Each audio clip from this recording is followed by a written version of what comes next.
Je m'appelle Alex Hennessy-Dubuc. Je suis directrice marketing et promotion chez Audiogramme, une maison de disques indépendante basée à Montréal, active depuis 1984. Et moi, j'y suis depuis bientôt 7 ans. Puis, pour toi, qu'est-ce que la découvrabilité? Comment tu définirais le concept? Le pouvoir qu'a une œuvre, dans mon cas qui m'intéresse, des enregistrements sonores ou des vidéos, d'aller toucher les gens ou d'aller rejoindre un public, qui soit un public visé ou un public en général.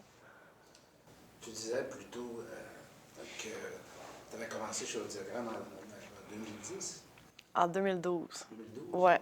Juste au moment où Spotify est entré aux États-Unis. Alors, tu as pu Ouais. voir la transformation. De quelle manière dirais-tu, c'est quoi les principaux éléments de cette transformation-là? Par exemple, quant à la mise en marché d'un album. Qu'est-ce qui est différent aujourd'hui en 2019 par rapport à ce qui se faisait comme pratique en 2012? Oui, quand j'ai commencé dans l'industrie de la musique, le streaming n'était pas présent au Canada. Donc, c'était bien sûr pas quelque chose qu'on considérait dans la mise en marché. Il y avait depuis un certain temps déjà le téléchargement d'œuvres numériques. Donc, ça, c'était une nouvelle pièce du puzzle qui s'était ajoutée. Il y avait... Mais c'était très physique, là. Quand je suis arrivée chez Audiogramme, c'était encore l'espèce d'entre-deux de certains artistes qui voulaient mettre leur album en magasin seulement, avoir une espèce d'embargo sur le numérique pendant 3 mois. On se souvient de ça. Puis après ça, là, ça devenait sur iTunes. Puis donc, c'était très drôle. C'était du cas par cas. Puis un jour, là, je me rappelle plus en quelle année, mais on a dit, bon, OK, là, à partir de cette année, c'est automatique. On met ça en magasin en même temps que sur les plateformes de téléchargement. Puis ensuite de ça, bien, quand le streaming est arrivé avec Spotify 2 ou 3 ans plus tard, ça, j'ai assisté aux premières rencontres avec Spotify qui sont venus faire leur pitch de « Nous arrivons enfin au Canada », tout ça. Donc, leur parler, au début, c'était très drôle. C'était une personne qui est arrivée, puis c'était très... Il essayait de créer un rapport de proximité, puis rapidement, c'était plus...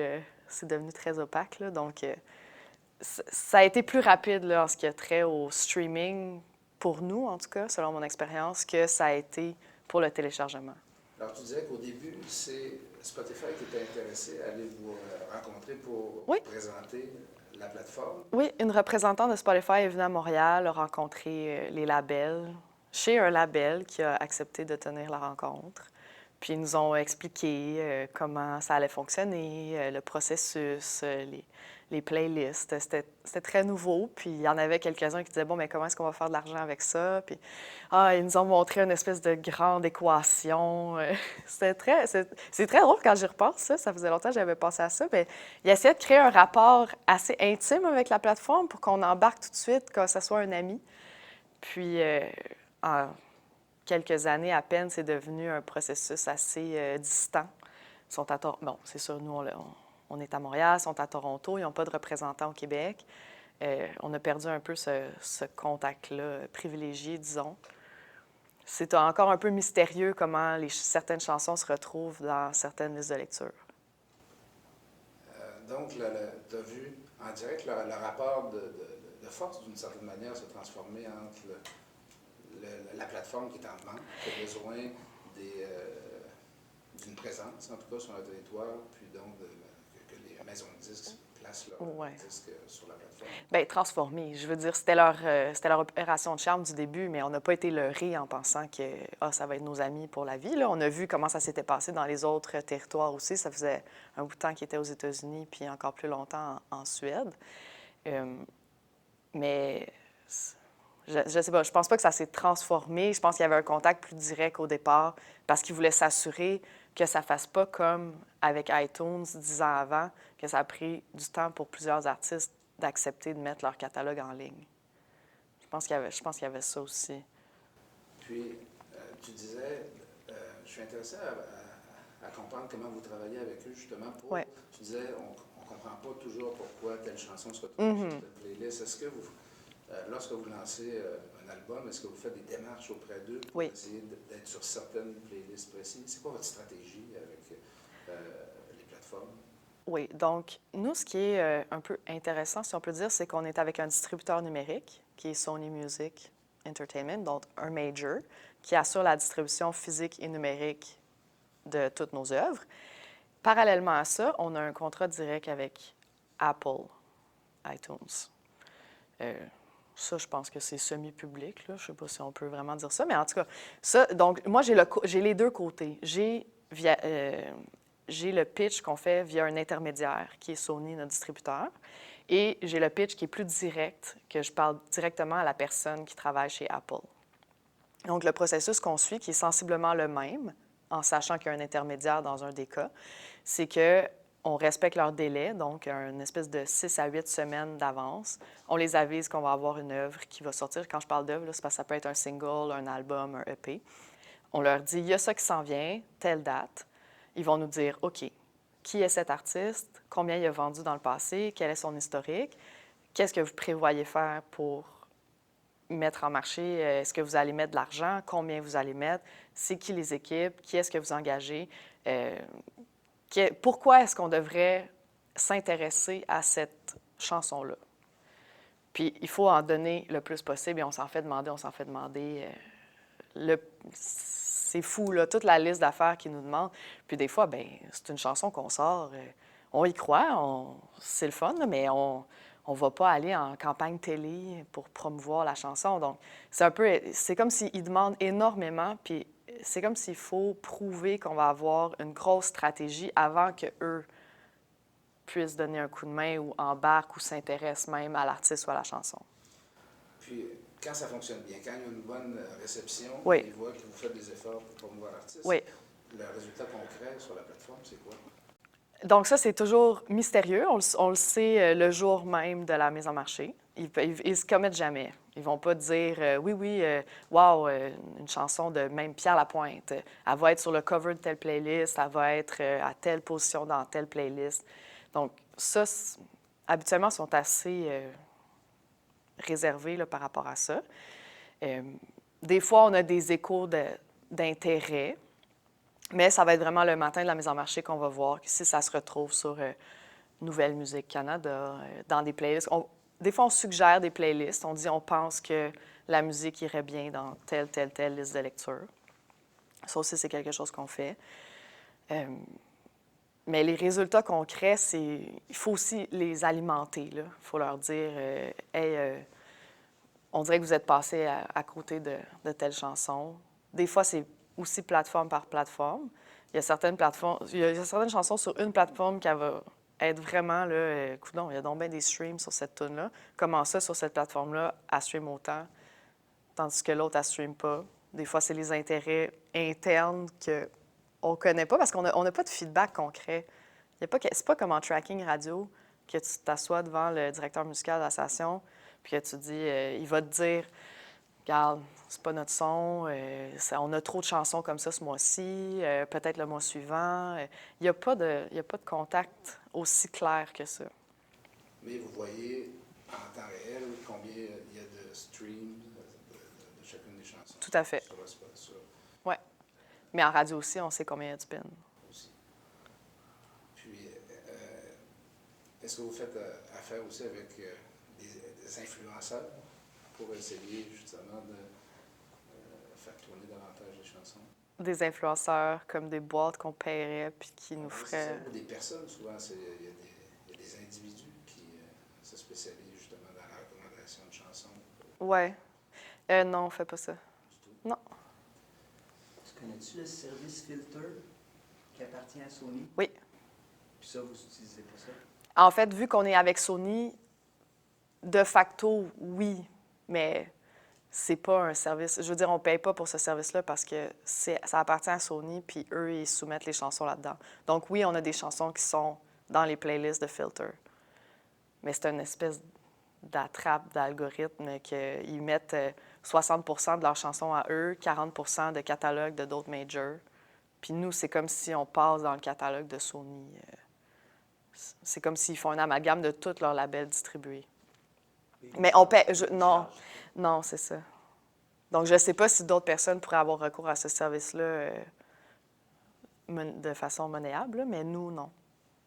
Puis, économiquement, c'est quoi l'avantage de passer par un intermédiaire comme Sony pour Spotify, parce que vous pourriez signer directement avec Spotify aussi, comme vous le faites avec Apple? Oui, c'est une question qu'on se pose. En fait, je dis Sony, là, je ne devrais pas, ils ne seraient pas contents de m'entendre dire ça. C'est The Orchard, le distributeur numérique, qui appartient à Sony. Mais The Orchard, à part au Canada, ailleurs dans le monde, c'est un brand qui est quand même assez connu, là. Ici, c'est un peu mêlant parce qu'au Canada, ils ont les mêmes bureaux, c'est comme quasiment les mêmes employés. Donc, mais en réalité, il faudrait que je dise The Orchard.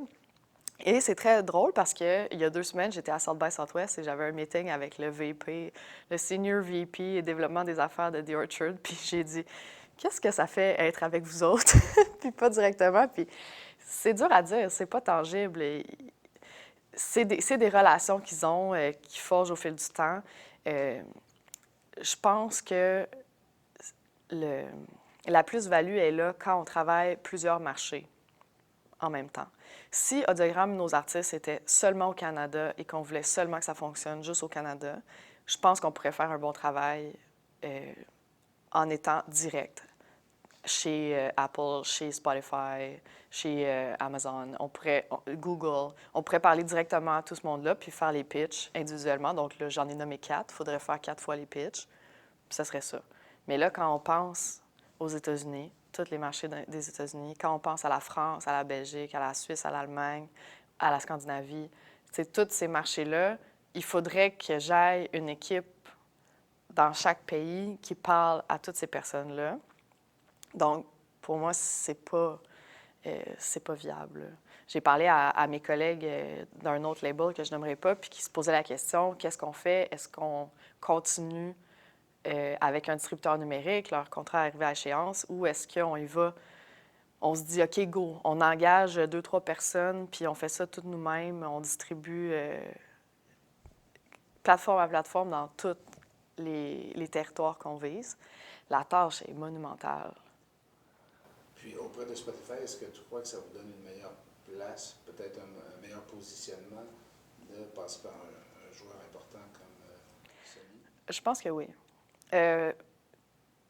Encore une fois, au Canada, je pense que si on n'avait pas été, parce qu'on n'était pas avec Sony au moment où Spotify est arrivé, où ça venait juste d'arriver, là, je suis un peu mêlée dans les années, mais on aurait pu avoir un bon contact personne à personne pour les gens au Canada. Je suis persuadée de ça, ça se serait super bien passé. Mais après ça, pour tout le reste du monde, je vois pas... Puis, tu parles de Spotify puis d'Apple Music, Ouais. mais puis tu n'as pas parlé de Google Play Music. Oui. C'est quoi? Ça augmente là, un peu, là, mais c'est vraiment plus marginal, oui.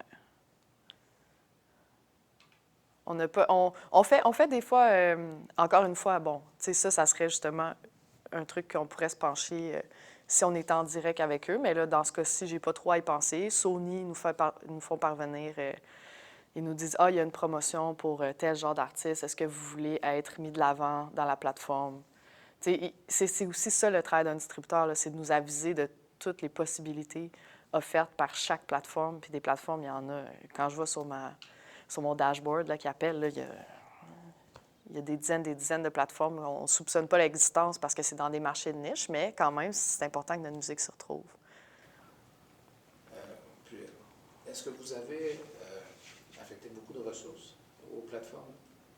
Est-ce qu'il y a des emplois maintenant chez Audiogramme qui sont liés à... Oui. Oui, directement. Bien, moi, j'en fais, mais parce que je suis là depuis 7 ans, donc je garde mes relations. Mais on a une personne qui est affectée à ça à temps plein, on peut dire. Là. Son poste, c'est coordonnatrice promotion numérique. Là. Ouais. Puis de quelle manière vous percevez le travail que vous faites auprès des plateformes? Est-ce que c'est un travail qui a un objectif financier ou est-ce que c'est un travail qui a un objectif promotionnel? Je pense que l'un ne va pas sans l'autre. Mais le rapport des deux, par exemple, est-ce que, d'abord, la question plus simple peut-être, ce serait de dire, est-ce que les plateformes ont un impact réel sur le financement des albums? De plus en plus. Je pense que là, l'année passée ou l'autre année d'avant, je suis un peu mêlée je suis en train de faire la SODEC, les années de recensement et tout ça, mais en tout cas, le revenu du streaming, pour nous, a dépassé le revenu des CD. Là. OK, donc vous êtes un peu plus généré 50% depuis de revenus de streaming. Oui, bien là, je ne veux pas m'avancer. Je n'ai pas les chiffres, là, c'est pas moi qui gère vraiment ça, mais on me l'a dit, là, c'est rendu ça. Là, c'est le streaming qui est plus important. Par contre, il faut considérer que nous, on a un énorme catalogue. Donc, on a plus que 450 albums de disponibles en ce moment sur toutes ces plateformes-là. Donc, on a une masse critique. Puis ça aussi, c'est un travail justement de moi et de cette personne-là avec qui je travaille pour faire rayonner aussi notre catalogue, de s'assurer que Daniel Bélanger, Pierre Lapointe, Isabelle Boulay, des albums des années 80, 90, 2000 se retrouvent dans les listes de lecture, se retrouvent. C'est pas juste les nouveautés. Donc, c'est comme une occasion de refaire. Les gens, ils ont acheté leur CD en 95, mais là, ils ne l'utilisent plus. Ils se mettent au streaming, s'abonnent à Spotify. Bien, ils vont recréer toute leur discographie. Donc, c'est l'espèce de long tail, là, il faut voir ça. Comme au fil du temps, bien, les gens, plus ils vont l'écouter, éventuellement, on se dit que ça va faire plus qu'un CD. Là. Au final, tu achètes un CD, tu peux l'écouter à infini, tandis qu'un stream, au moins, tu as un revenu aussi maigre soit-il à chaque écoute.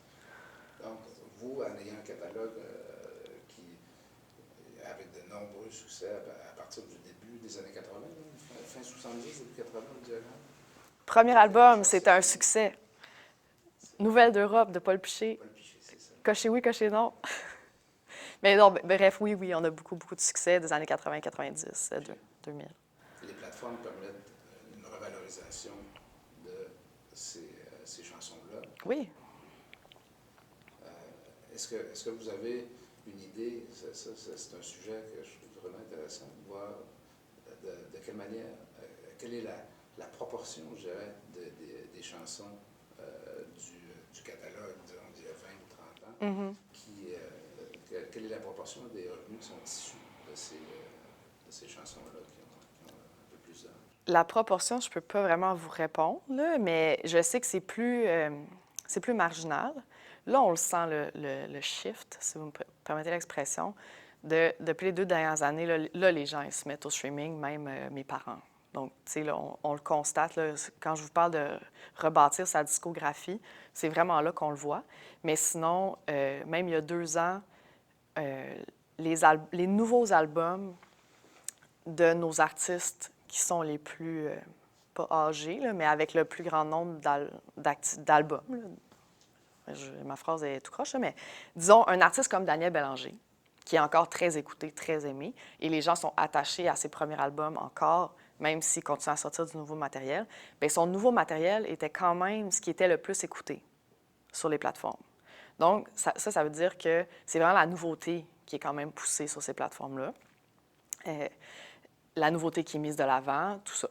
Et de plus en plus, là, on commence à voir les chansons vintage là, de notre catalogue qui ressurgissent, qui prennent de l'ampleur, qui sont justement ajoutées dans les discographies personnelles des gens sur ces plateformes-là. Donc, c'est pour ça que je vous dis la long tail, encore une fois, là, c'est petit à petit qu'on revalorise ça. Les plateformes font un peu... voient aussi ce potentiel-là. On travaille avec eux pour créer des playlists, les essentiels de Daniel Bélanger, les essentiels d'Isabelle Boulay. Donc, ça va remettre... C'est comme... Pourquoi sortir un best-of en 2019? À moins vraiment d'avoir une revalorisation, un réenregistrement, un remastering, tout ça. L'artiste lui-même peut faire son propre best-of. On peut faire une autre playlist des B-sides inconnus. Il y a des façons de repositionner ça visuellement sur la page de l'artiste. Il y a des façons de le partager. Donc, la découverte ou la redécouverte d'un nouveau public aussi qui avait peut-être pas écouté, qui était peut-être même pas en vie en 84. Donc, c'est tout ça le potentiel d'aller chercher le potentiel du catalogue, finalement, d'être découvert et redécouvert. Dans les discussions que vous avez avec les plateformes, est-ce que ça peut aller jusqu'à, par exemple, proposer, une fois que quelqu'un écoute un artiste, puis bon, vous avez aimé tel artiste, donc vous allez peut-être être intéressé par tel autre artiste. On voit ça souvent sur les différentes plateformes. Est-ce que vous avez des discussions avec les plateformes à cet égard-là? Si mon artiste, par exemple, si on écoute Pierre Lapointe, à ce moment-là, est-ce qu'on pourrait proposer tel autre artiste qui est à peu près similaire, qui est dans Oui. le courant aussi? Les plateformes le font. C'est pas exactement au point. Moi, depuis que je suis chez Audiogramme puis que je parle à iTunes, Apple maintenant, euh, je leur dis, le francophone, c'est pas un genre musical. Vous proposez, vous faites des associations qui n'ont aucun sens juste parce que les artistes viennent de la même ville. Ça, je parle de ça depuis 7 ans là, que je suis là. Donc, ça tend à s'améliorer. Certaines fois, ça crée des frustrations d'artistes qui sont dans un genre assez niché. Je parle d'artistes qui sont plus rock, plus country, bien, c'est ça, plus nichés, mais qui sont quand même suggérés des artistes folk, chansons, radio, Québec province. Là. Donc ça, c'est des associations qui sont encore là puis qu'on travaille à dire ça marche pas, ça marche pas, ça marche pas. En même temps, on se fait répondre oui, mais c'est un algorithme, c'est automatisé. Ça veut dire que c'est vrai que les gens qui écoutent cet artiste-là, ils écoutent vraiment ces artistes-là. Est-ce vrai, est-ce pas vrai? Comment le savoir? Dur à dire. Moi, des fois, j'ai bien de la misère à croire ça. Je suis un peu les mains liées, je peux juste en parler puis faire valoir mes points. Ensuite de ça, bien, les trucs qu'on peut essayer, on suit leur façon de faire. Donc, ce qu'ils nous suggèrent de faire et qu'on fait, c'est de créer des listes de lecture nous-mêmes. Les artistes créent leur propre liste de lecture, incluent leurs influences, qui ne sont pas nécessairement francophones ou européennes ou n'importe quoi. Donc, ils font leur liste de lecture dans l'espoir que leurs chansons soient associées à d'autres chansons. Puis, en espérant faire changer un peu, de dire, ben t'écoutes du folk down-tempo québécois, ben t'aimeras peut-être Kurt Vile. Si t'aimes Kurt Vile, qui est un artiste américain, ben tu vas peut-être aimer quelque chose de québécois aussi. Alors, c'est un peu comme les artistes qui étaient découragés de leur public parce qu'ils aimaient ça que leur public soit plus jeune ou plus vieux. Ou plus... Non, c'est pas nécessairement ça. C'est pas d'être découragé de son public, c'est d'aller chercher l'autre public qui serait intéressé. Mais je veux dire, si un artiste ne trouve pas qu'il ressemble à tel autre artiste, quand c'est ça qui lui est proposé, il faut faire son affaire. Donc, ça, c'est un bon point. Mais je pense que, en fait, où je veux en venir, c'est l'inverse. C'est que quelqu'un au Québec qui écoute que de la musique étrangère, américaine, d'un genre spécifique, pourquoi est-ce qu'il ne se fait jamais proposer des contenus québécois dans le même genre musical? C'est juste que ce serait en français. Donc ça, c'est quelque chose qu'en ce moment, on vit, puis que il faudrait trouver une façon de faire qu'il y ait une espèce de précision algorithmique. Là. Je me rappelle, quand j'ai commencé, on parlait à iTunes. Pourquoi est-ce qu'il n'y a pas une page d'accueil iTunes Québec? Non, Canada, vous n'êtes pas un pays encore. Mais c'était que ça avait l'air trop compliqué. Ils savent tout de nous, là, mais ils savent bien qu'on est au Québec, mais ils ne veulent pas nous mettre une page d'accueil personnalisée en français. Il fallait aller cliquer « musique francophone ». Encore là, c'est pas un genre musical, mais ça a l'air que c'est le fourre-tout dans le bas, en bas à droite. Sur la question des genres, ouais. Justement, que vous utilisez pour essayer de positionner adéquatement vos contenus, ouais. Vous les pêchez où? Lesquels utilisez-vous? Ouais. Puis avez-vous la marge de manœuvre nécessaire pour en utiliser suffisamment à votre goût? Non. Essayez de croiser des genres, justement, avec des propositions internationales. C'est quoi les genres musicaux qui vous est utile d'utiliser? Qu'est-ce que vous faites dans le concret? Oui. Malheureusement, disons, en étant direct avec Apple iTunes, si c'est francophone, bien, le genre, c'est musique francophone. Donc, ça, c'est ça. Après ça, il y a le genre secondaire. On met n'importe quoi. On a essayé, on a fait plein de tests, ça donne rien. J'ai même parlé à la personne qui travaille chez iTunes. Je dis, ça donne quoi de mettre quelque chose là? Ouais, on dirait pas vraiment. Donc ça, c'est une source de frustration, je comprends pas pourquoi ce deuxième genre-là, la case est là pourtant, mais j'ai jamais vu que ça a une incidence concrète. Puis, si jamais on décide de faire fi de ce genre de musique francophone, puis qu'on décide même, disons que c'est du rock en français, bien, on va écrire rock. Mais pourquoi on ne fait pas ça? c'est parce que ça va se retrouver dans la section rock sur la plateforme. Ça se retrouvera juste nulle part, en fait. Ça ne va jamais être dans aucun palmarès, ça ne va jamais être sur une page d'accueil, parce qu'on se bat justement contre les contenus internationaux et canadiens.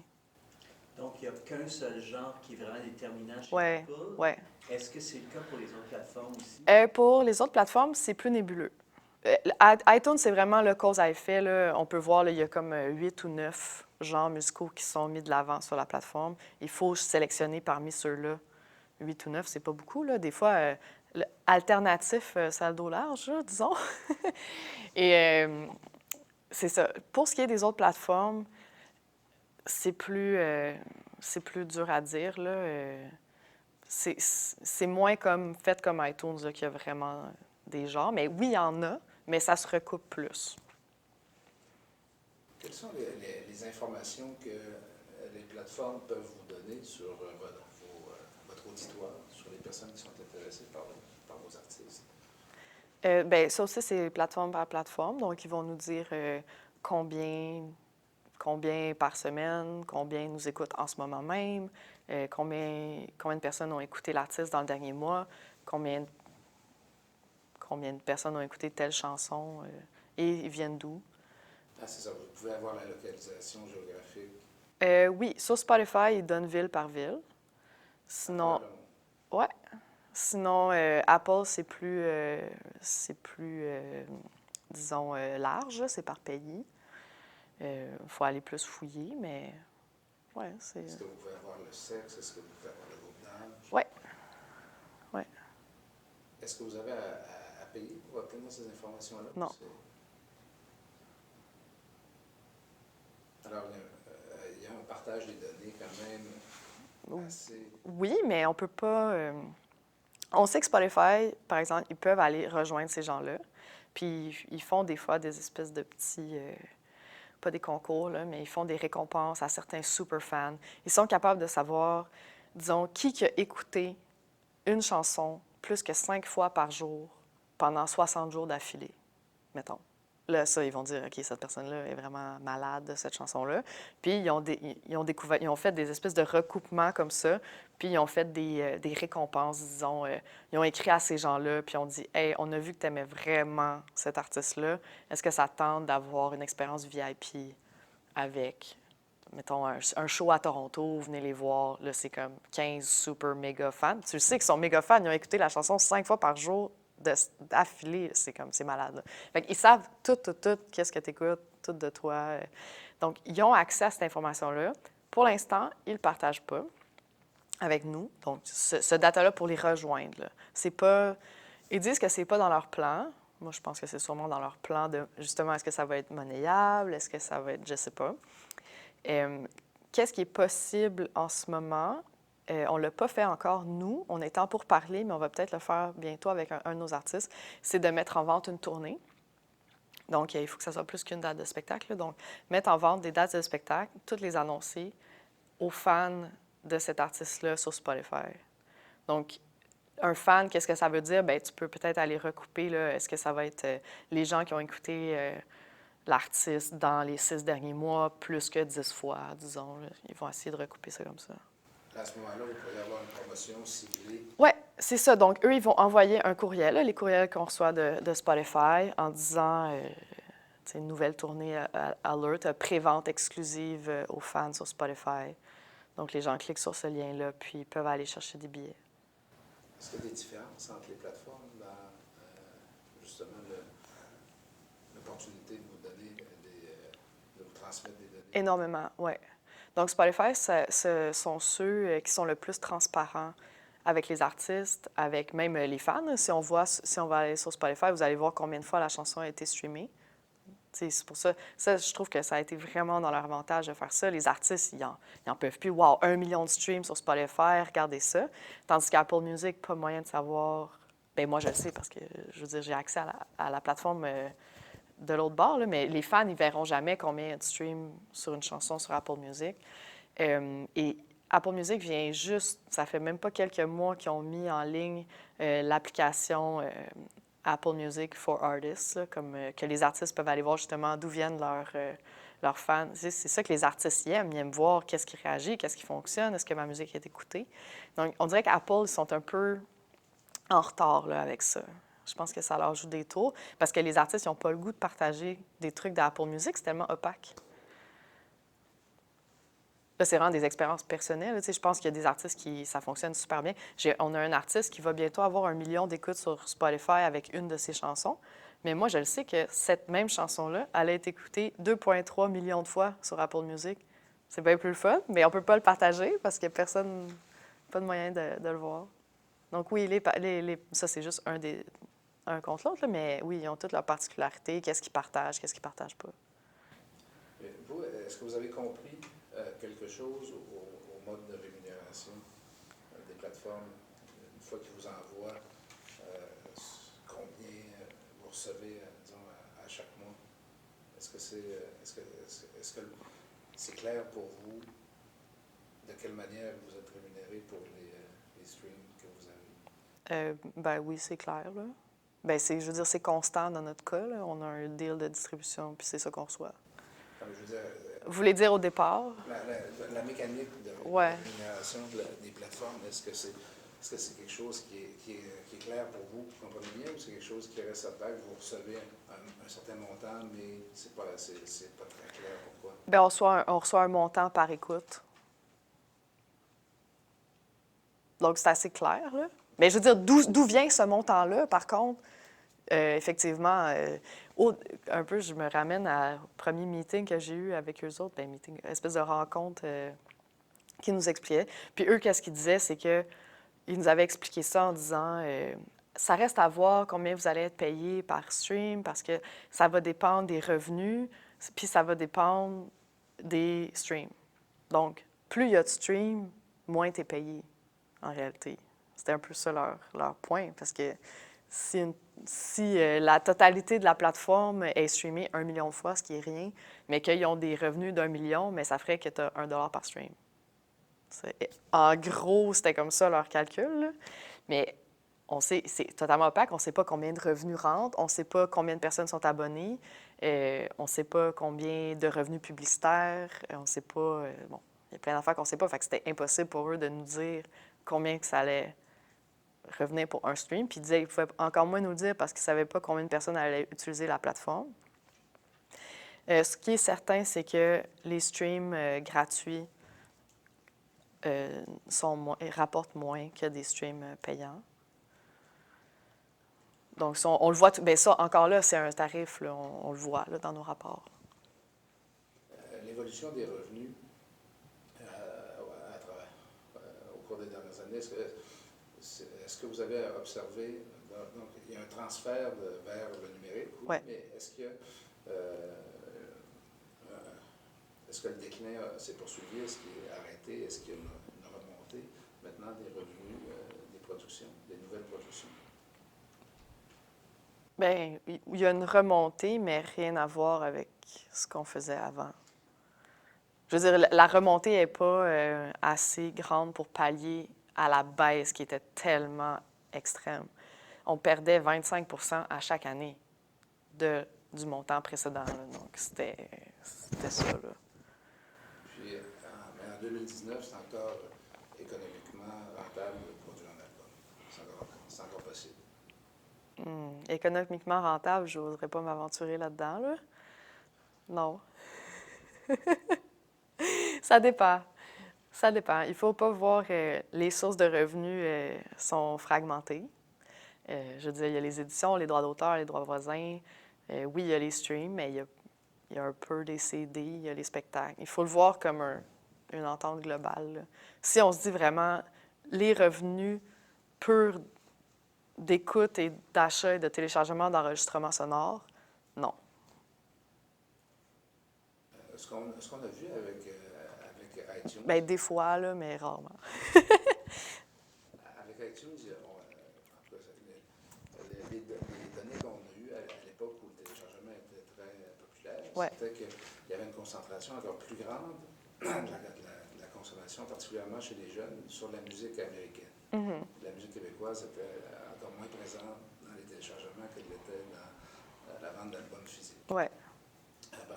Penses-tu que c'est la même chose pour le streaming? Oui. Bien, ça revient un peu à ce que je disais tantôt. Quand on arrive, déjà là, on arrive sur la page d'accueil, il n'y a aucun produit locaux. Il n'y en a pas. Il n'y a pas de produit local là. Donc, il faut aller le chercher. Donc, on revient au premier point qui est la découvrabilité. C'est sûr. Les gens, ils disent, mais oui, mais tu peux aller écouter n'importe quel album que tu veux. Mais dans les faits, on le sait, on le voit. C'est comme écouter la radio. Tu n'as pas le choix de qu'est-ce que tu écoutes. C'est une écoute. Il y a des gens qui utilisent les plateformes en écoute active, qui vont chercher ce qui. Oui, il y en a, c'est vrai. Mais ce qu'on constate, c'est que c'est pas nécessairement la majorité. Les gens vont mettre des playlists, ils vont mettre des playlists selon le genre, puis c'est comme ça que les plateformes ils ont fait leur succès, en fait. Là, c'est vous êtes en souper entre amis, aller faire de la course à pied, bon, c'est tout ça. Puis là-dedans, bien, c'est plus dur d'avoir nos productions là-dedans. Mes questions allaient un peu dans ce sens-là, justement. Est-ce que Ouais. vous constatiez plus un comportement actif de la part des mélomanes ou plutôt passif à la Songza où tu écoutes une playlist toute faite d'avance? Ouais. Mais est-ce que, par contre, entre les différentes plateformes, tu constates des différences quant à leur capacité, justement, à créer pour vous des playlists qui ont une qualité éditoriale? Mm-hmm. Ou pas, là, tu sais? Oui, bien ça devient des goûts personnels. Là. Des fois, j'en parle avec mes amis, mes collègues, quelle plateforme tu préfères. Il y a des gens qui préfèrent Apple Music, il y a des gens qui préfèrent Spotify. Moi, personnellement, je préfère Spotify. Je trouve que plus tu l'utilises, plus les recommandations, je trouve qu'ils sont vraiment pertinentes. Là. Des fois, il y a certains accros, là, mais je pense que c'est mieux. C'est pour ça que je pense que les genres musicaux, j'ai l'impression qu'ils sont mieux, un meilleur barème pas barème, mais je pense que c'est mieux fait sur Spotify. Mais encore là, tu sais, c'est vraiment un feeling, là. C'est dur à dire. Quand on regarde les statistiques sur Spotify, qu'est-ce qu'on veut? C'est que les gens enregistrent la musique dans leur discographie. Quand je parle de discographie, là, dans leur... Parce que c'est pas nécessairement faire des playlists, ça, c'est de sauvegarder l'album. Bon. Quand c'est là, les gens, ils l'écoutent. C'est comme avoir t'as 5 CD dans ton char, là, puis tu l'écoutes comme ça. Donc, je pense que les plateformes amènent ça différemment. Il y en a qui sont plus intuitives, que tu vas... Tu sais, mettons, Spotify, c'est vraiment dans le haut, le follow. Ils mettent un peu l'accent là-dessus, je pense. Mais ils mettent énormément l'accent sur les playlists. Ils font plein de sortes de listes de lecture. Cette semaine, qu'est-ce qu'on te propose en nouveauté selon tes goûts? Qu'est-ce qu'on te propose selon tes différents goûts? Puis tu peux avoir 6 différents profils de goût parce que tu n'écoutes pas juste du rap. Des fois, tu écoutes du top 40, puis des fois, tu écoutes de la musique québécoise francophone. Bon, mais ils vont te proposer 3 playlists. Désolée si je vous explique quelque chose que vous utilisez déjà. Donc, ça, ils mettent l'accent là-dessus. Ils mettent l'accent sur découvrir de la nouvelle musique. Mais oui, découvrir de la nouvelle musique, mais après ça, est-ce que les gens, quand ils sont en train de souper entre amis, puis d'écouter la playlist qui leur est proposée pour souper entre amis, est-ce qu'ils vont avoir un effet assez fort pour dire « Hey, cette tune-là, c'est quoi? Ah, je vais aller l'ajouter pour l'écouter plus tard. » Ce geste-là, j'en doute. Là. C'est comme quand tu es dans l'auto, puis tu as la radio, puis « Ah, c'est donc bien bon, cette tune-là. » Bien, c'est tout. Puis la tune passe au suivant, puis... Mais s'il le faisait, ouais. vous ne le sauriez pas de toute façon. Oui, on le sait. Oui, oui on le sait. Tu sais, si le geste, si justement le réflexe, si une playlist éditorialisée entraîne l'ajout d'une chanson à une playlist personnelle, oui, on le sait. Vous savez ça. Ouais. Est-ce qu'on voit des nouvelles choses arriver avec l'arrivée des assistants vocaux? Qu'est-ce que tu penses de la mise à disposition des paroles de chansons? Je vois pas le lien avec les assistants vocaux, par contre. C'est quoi? Parce qu'on pourrait chanter Mets-moi la toune qui fait nanana, mettons. C'est une poupée qui fait non. Ouais, mettons. Je sais pas. Nous, on les met systématiquement, les paroles des chansons de nos artistes. Là. C'est apprécié des fans. Après ça, est-ce que c'est un moteur de découvrabilité parce que les gens, ils rentrent les paroles pour chercher la chanson à la place du titre? Parce que des fois, c'est pas la même chose. Je sais pas, j'ai pas de réponse à ça. OK, mais vous le faites systématiquement Ouais. maintenant, envoyer les paroles. Ouais. Et c'est systématiquement pris en compte par les plateformes parce que j'ai remarqué, moi, que dans le cas de beaucoup d'artistes québécois, tu ne peux pas avoir accès aux paroles en temps réel alors que tu es en train d'écouter le stream, contrairement aux paroles des chansons, des œuvres des multinationales, par exemple. Oui. Donc ça, je ne sais pas si vous vous rappelez, l'année passée, ou il y a 1 an et demi, le temps file, Spotify a annoncé qu'il allait mettre les crédits. Ça a créé tout un truc, là. Les gens, waouh, c'est vraiment le fun. Puis là, on allait voir sur Spotify, on cliquait sur la chanson, on allait voir. Credits list. Oui, les credits, ça, il y a producer, il y a le producteur, le réalisateur, l'auteur, compositeur. Je pense que c'est ça, là. En gros, il y a comme 4, minimalement, il y a 4 affaires. Puis on allait sur les trucs québécois, et on va y aller dire clairement, les trucs d'audiogramme, on allait sur des chansons, puis il n'y avait rien. C'était écrit chanteur Pierre Lapointe. Là, j'écris au distributeur, bonjour. Qu'en est-il de ce nouveau service? Pourquoi est-ce que nous, nos tunes, il n'y a pas de crédit? On les a toutes données pourtant. Ah, ouais, OK, on va voir ça. Le temps passe. Puis des fois, encore même aujourd'hui, pourtant, on le sait, là, on fait notre job, là. On remplit toutes les cases, on remplit tout, il n'y a pas d'erreur. Des fois, ça apparaît pas. Donc, oui, je pense qu'il y a des passe-droits qui sont accordés aux majors sur avoir plus de visuels. Des fois, maintenant, je ne sais pas si vous avez remarqué ça, là, Def Leppard, là, tu vas écouter leur album, puis il y a comme il y a le clip qui joue en arrière. C'est comme, il y a de plus en plus d'affaires qui font pour t'accrocher dans la plateforme, puis notamment les paroles qui défilent des fois. Pourquoi est-ce qu'il y a certaines chansons qui ont ça, puis d'autres non? Je pense que c'est parce qu'on est des petits joueurs, puis qu'on a moins d'impact, puis qu'ils concentrent peut-être moins leurs actions sur nous. Ça, c'est ce que vraiment personnellement, ça, c'est ce que je pense. Mais juste l'affaire des crédits, ça m'a vraiment fâchée, parce qu'il y avait beaucoup de fans qui disaient, ou il y avait des gens, même dans l'industrie, qui disaient « Ah ouais, eux autres ne sont même pas foutus de mettre les crédits. » Des réalisateurs qui arrivaient. « Hey, c'est moi qui ai réalisé cette tune-là, mon crédit, il n'est pas là. » C'était juste écrit 4 fois le nom de l'artiste. Pas l'artiste pantoute qui a réalisé sa tune. Donc, ça a créé des froids. Puis là, on a l'air de ne pas faire notre travail. Mais c'est plate, mais c'était la grosse multinationale qui ne faisait pas sa job. Nous, on a tout fait notre travail.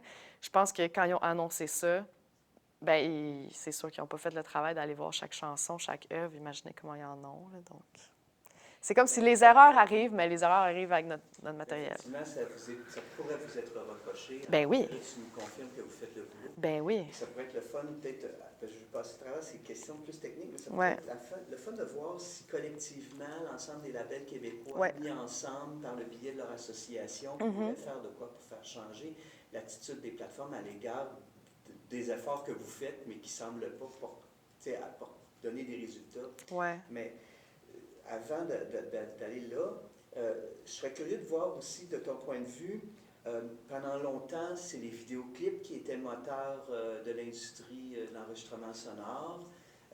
Pendant longtemps, on disait qu'aussi YouTube était la seconde plateforme la plus googlée pour trouver de la musique. C'est la plateforme de streaming la plus utilisée. Ouais, donc YouTube, pour vous, c'est encore un lieu, parce qu'on parle beaucoup tantôt des plateformes spécialisées, hein, les plateformes de services de streaming, mais l'influence de YouTube et du vidéoclip comme tel, encore aujourd'hui, pour activer la découvrabilité, tu évaluerais ça comment? On est en gros questionnement par rapport à ça, là, en toute honnêteté. On se pose la question, ça coûte cher. Parce que YouTube est la plateforme la plus utilisée pour le streaming, puis les gens l'utilisent maintenant beaucoup comme plateforme de streaming. On a tous été dans un party, que quelqu'un est sur YouTube, c'est comme ça que la musique joue. Ça, je m'en fais mon moteur. Je dis, hey, on est sur YouTube, la qualité n'est pas bonne, le son est tout croche, il y a des pubs. Tu as un compte Spotify, pourquoi tu ne mets pas ton compte Spotify? Donne de l'argent au monde, s'il vous plaît. Ça, c'est un autre débat. Mais donc, YouTube, oui, on a de l'argent, mais on en a vraiment moins que les autres plateformes. Puis les autres plateformes, on n'en a pas beaucoup. Fait que vous pouvez vous imaginer comment on n'en a pas beaucoup. Donc, est-ce que, là, on est en train de se dire, est-ce que ça vaut juste la peine de déposer chaque chanson individuellement sur les plateformes avec un still du cover ou là maintenant, ce qui est un peu à la mode, là, ils appellent ça des visualizers, donc un GIF ou une image qui bouge un peu. On l'a fait avec Pierre Lapointe, ça s'est super bien passé. Vous n'avez pas le choix parce que sinon le public va le faire à votre place, hein, puis ça va être mal fait aussi parce que Oui, c'est ça. une plateforme user-generated, donc Exactement. faut que vous le fassiez.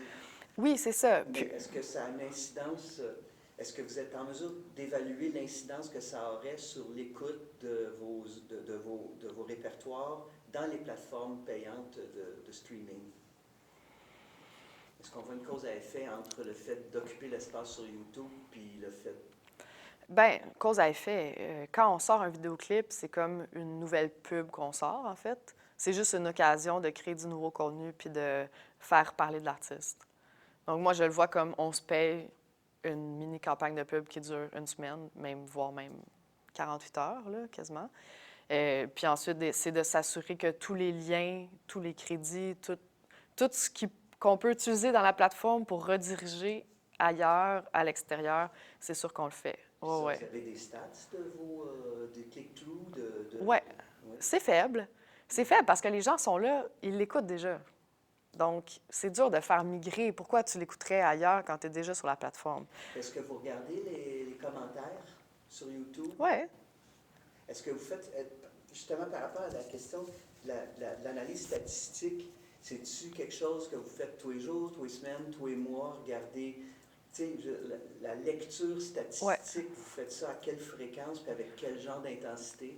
Je dirais une intensité moyenne. Je pense parce que c'est tellement... Il y en a beaucoup.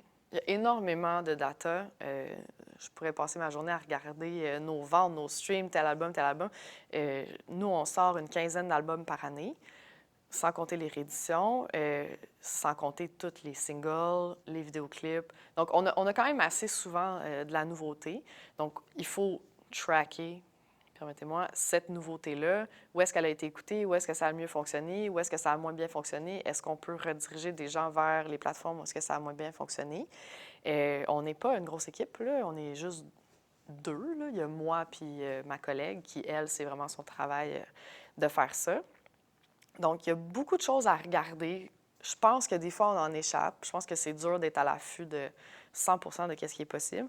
Je pense que quand on lance une nouveauté, que ce soit un clip, une chanson, tout ça, on essaie de vraiment faire le plus en amont, s'assurer qu'il n'y a pas une pierre qui n'est pas retournée là, pour s'assurer que l'information soit égale partout, pareil, qu'il redirige au bon endroit, puis qu'après ça, on puisse aller revoir via, disons, un lien intelligent pour voir d'où viennent les gens. Est-ce qu'on peut aller recibler les gens qui ont cliqué le lien puis qui n'ont peut-être pas écouté la chanson ou qui la réécouteraient? C'est vraiment un cahier de charges que vous vous êtes créé à l'interne pour Ouais. avoir des processus les plus rigoureux et les plus constants possibles. Oui, c'est ça. Est-ce que c'est quelque chose qui est promulgué dans l'industrie ou c'est vous qui avez fait ça de même, sur le fly, vous vous êtes dit, pour activer notre découvrabilité, Ouais. Soyons rigoureux, soyons Ouais. constants. Donc, est-ce que, à ta connaissance, vous êtes les seuls à faire ça? Ah, ben là, je m'imagine que tout le monde fait ça, là, je Mais vous n'en pense. parlez pas nécessairement entre vous. Non. Puis, OK. Mais des Est-ce fois... que vous avez recours à des services tiers qui pourraient vous aider à comprendre justement les statistiques, la présence dans l'activité dans les médias sociaux? Est-ce que vous avez recours à des services payants qui pourraient vous aider à faire votre crunching statistique? Bonne question. J'ai déjà engagé une firme pour faire un test. Là. Faisons une campagne pour tel single, médias sociaux, campagne numérique, campagne de reciblage. C'était plus ou moins concluant, mais ça, c'était il y a 2 ans. Donc là, on dirait que ça m'a échaudée. J'ai rencontré une autre firme la semaine dernière, justement, pour voir, parce que je trouve que ce data-là qu'on a, tu sais, le marketing de données, là, je pense qu'on n'utilise pas assez les ressources qu'on a à l'interne.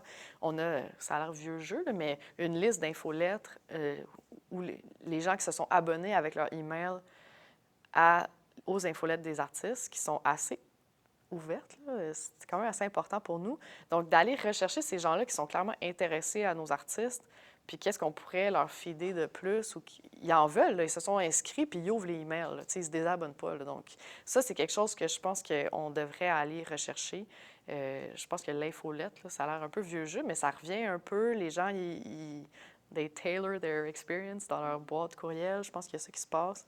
Les 1000 True Fans. Oui, bien c'est ça, c'est ça. Tu sais, je pense qu'il y a ça, il y a ça à faire là, de nous, de notre côté, qu'est-ce qu'on peut faire. Surtout qu'Audiogramme, on est choyé. Je parlais de notre gros catalogue. On a beaucoup d'albums là, à justement peut-être faire nous aussi notre travail de plateforme, de dire si vous avez aimé ça, vous aimeriez peut-être ça.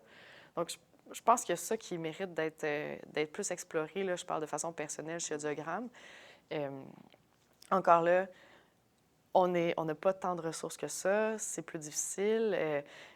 Les artistes qui en sont à leur troisième, quatrième album, on n'a pas autant de moyens, on n'a pas accès à certaines subventions. Les artistes anglophones, encore là aussi, c'est difficile, les nouveaux. Donc, c'est dur de voir où est-ce qu'on met nos énergies vis-à-vis de toutes ces nouveautés, faire rayonner notre catalogue, faire découvrir les nouvelles affaires, s'assurer que tout est bien fait. C'est vraiment...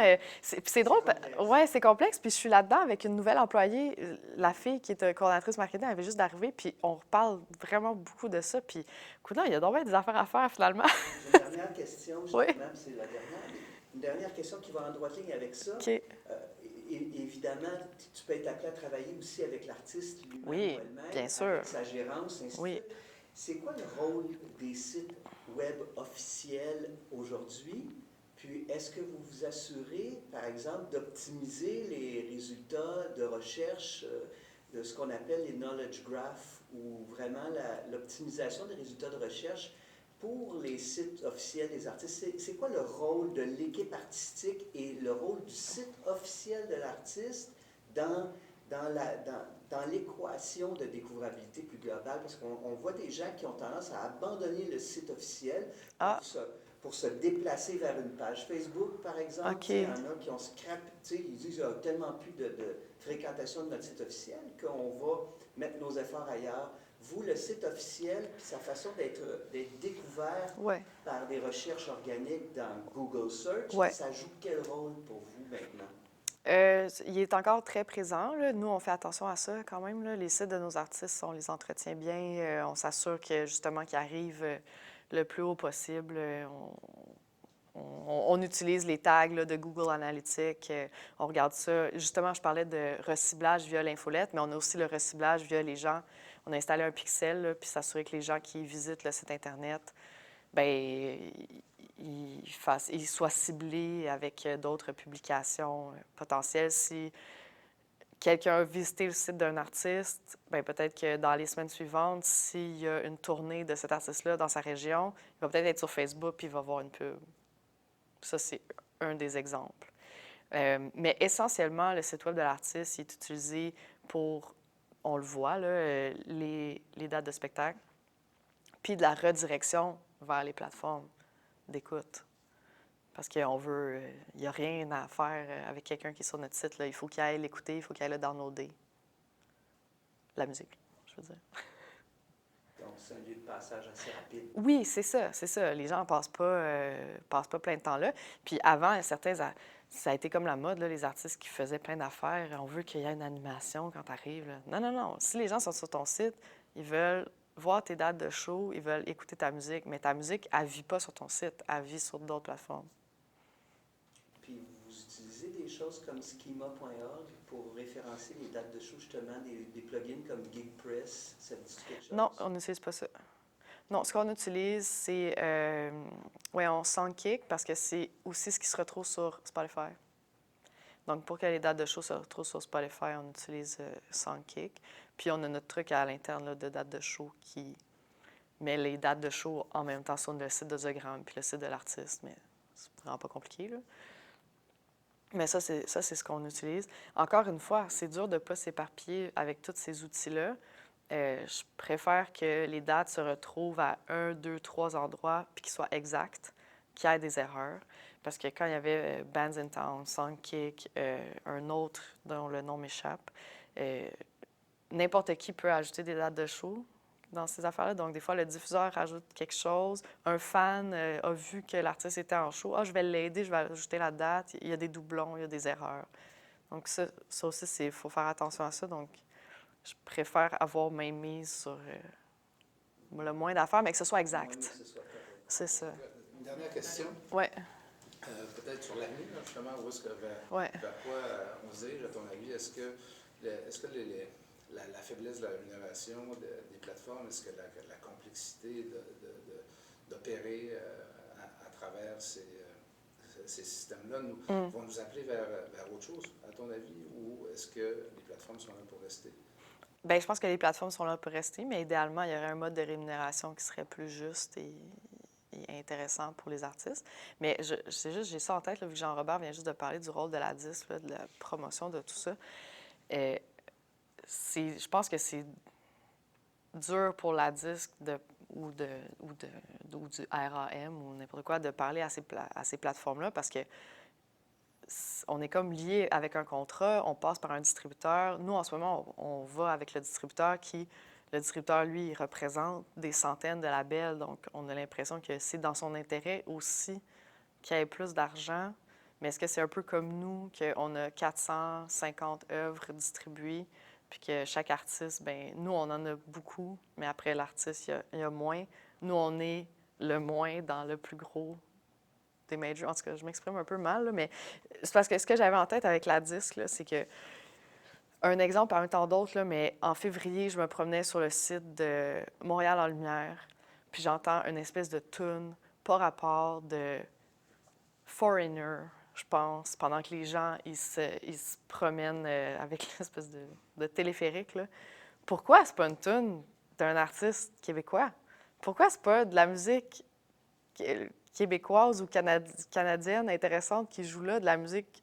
C'est-tu parce que les gens veulent tant entendre Foreigner à ce moment-là précis? Ça me fâche vraiment.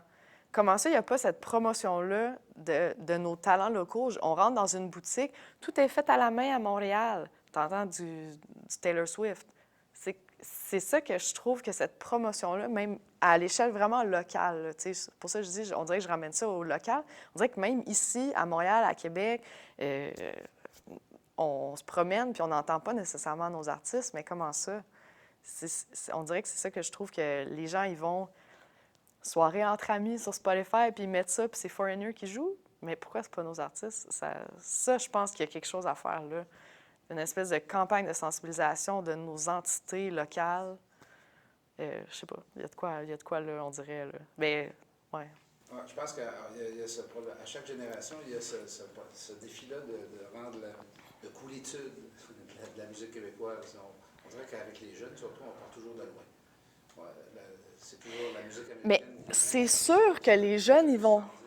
C'est sûr que les jeunes, ils trouveront pas ça cool parce que quand ils sont dans un festival comme le Montréal en Lumière, je veux pas les bâcher, c'est juste que ça m'est arrivé il y a un mois, mais ils sont dans un environnement où est-ce que c'est festif, c'est là que ça se passe, il y a de la grosse musique, il faut que la musique soit boum-boum. On en a, nous autres, de la musique boum-boum, on en a plein, là, des affaires qui sont intéressantes, puis qui sont peut-être pas nécessairement sorties cette année, mais peut-être qu'ils sont sorties il y a 10 ans, puis que justement, ça serait la valorisation de notre catalogue. Dire DJ Champion, ça aurait fité au bout là, dans cet environnement-là. C'est vraiment un exemple, là, mais je pense qu'il y a de quoi faire là. Puis justement, le cool, c'est un peu l'œuf ou la poule. De si on n'en entend pas, on n'en écoutera pas. Donc, on revient à la découvrabilité de si on ouvre la plateforme, puis il n'y a pas la musique qui est là, on ne l'écoutera pas. Il y a de la place à une meilleure mise en marché de l'industrie elle-même.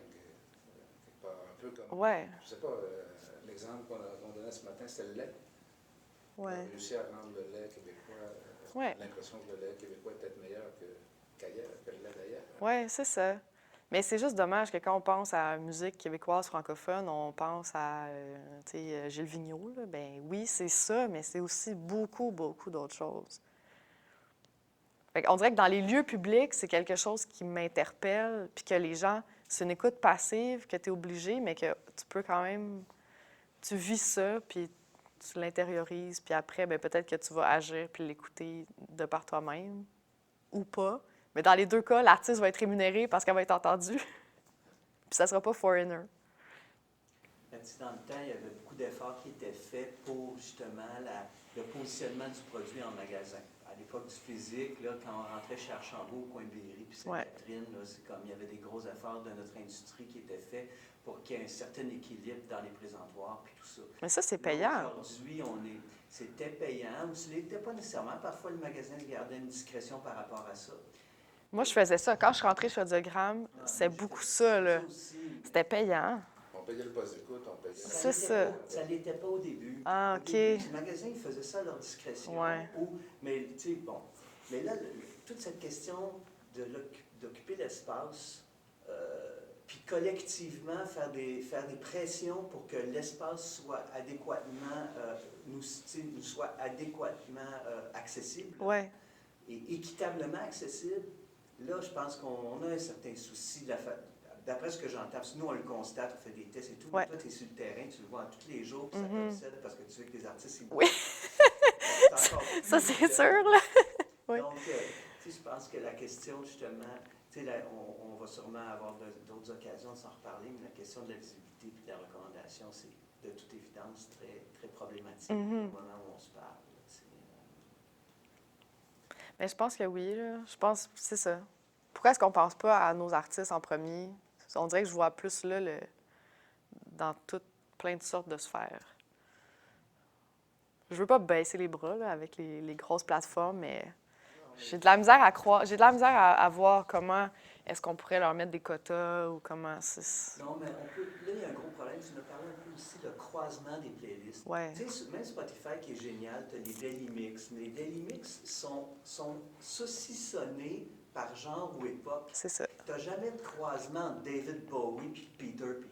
Jamais. Non. Ou même notre ami Hubert Lenoir, alors qu'il y aurait un lien évident à faire entre les deux.